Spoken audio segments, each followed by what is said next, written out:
Hey guys, welcome back to the channel. So today I want to focus on talking about a few lessons I've learned since I started playing table tennis. It's been about a week, so I have learned it, and I've learned a few things along the way from talking to people, and just listening to advices from people in general. For those of you who are new to the channel, basically this page is to showcase my journey from an amateur table tennis player all the way to a professional over the course of a decade. It's called 10YJ, 10-year journey. Okay, so with that being said, to the main topic. So today I'm going to focus on lessons I've learned over the course of the week since starting. And I'm just going to focus on just three things. Just focus on three this time around. The three ones that are really, in my opinion, important from my own perspective. So yeah, let's get started. Let's talk about this and break it down.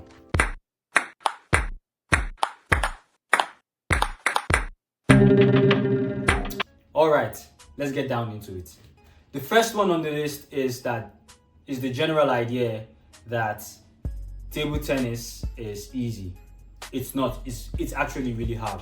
A lot of people have this idea that because they played in middle school, high school, or college, they can pick up a racket and they can play the sports.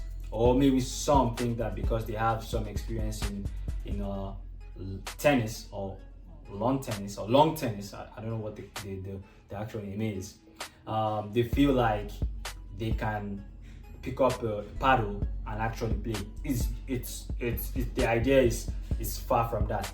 I was one of those people, and I was in for a rude awakening. I thought I could, just because my foundation was elementary school. That was when I first interacted with the sports. So I was able to make serves and do some rally. But after elementary school, I didn't really have any foundation after that. So I felt like I was good enough then because I still had that youthful mindset that, I was good back then, I will still be good now.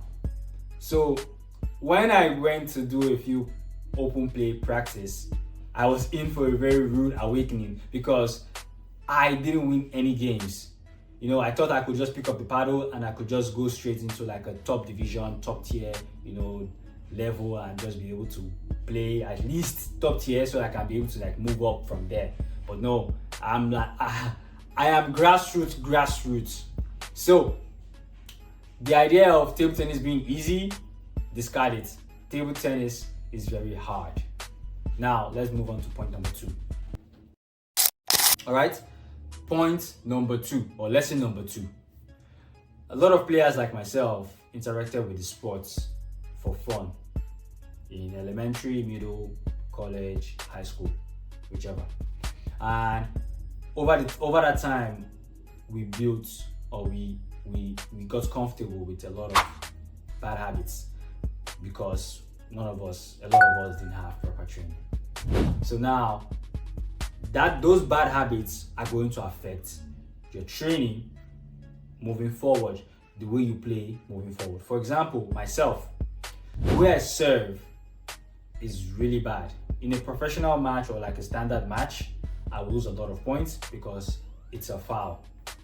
And a lot of things too, like the way I stand on the table, the way I move at the table, the way I retrieve the ball, the way I hold my rackets or my paddle, it's very bad. You need to be able to be conscious of these things in order to be able to play and improve the right way. So these bad habits will affect you if you don't have the right foundation. So try to focus on having the right, or doing it the right way, so that way when you're actually working on these things, or when you're trying to improve in table tennis, you are actually going to improve a lot faster and you have a better gameplay over time. So lesson number 2 is getting rid of my bad habits. That'll be my lesson number 2. Lesson number 3. I don't know about this lesson. I don't know if it's a universal table tennis rule, or I don't know. But a few players, whenever this happened, they would tell me to say sorry. So this is the situation. This is the scenario. Whenever I play the ball and win a point by the net or by the edge, the ball hits the net and goes over to the opponent's side, or hits the edge and I get the point, I'm expected to say sorry. At first, I would hear people, a lot of players saying sorry, and I was so confused. And then one time it happened to me and I was celebrating. Then a coach came by to me and said, "Oh no, that's not what you do. Whenever that happens, you say sorry." And I was like, in my mind I was confused. I was like, why am I saying sorry when I got the point? But if I were to think about it logically, I think it's more about showing sportsmanship, because the net points, or I don't know how to call it, the net points, it's certainly out of your opponent's control, and certainly out of my own control too. So calling it's more like a lucky shot or lucky win. So I guess saying sorry is more like, oh, I won, but unlucky, kind of thing.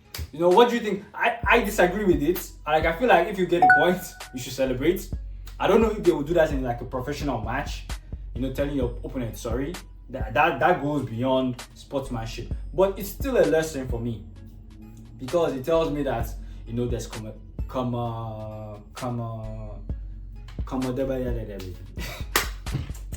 what's the word?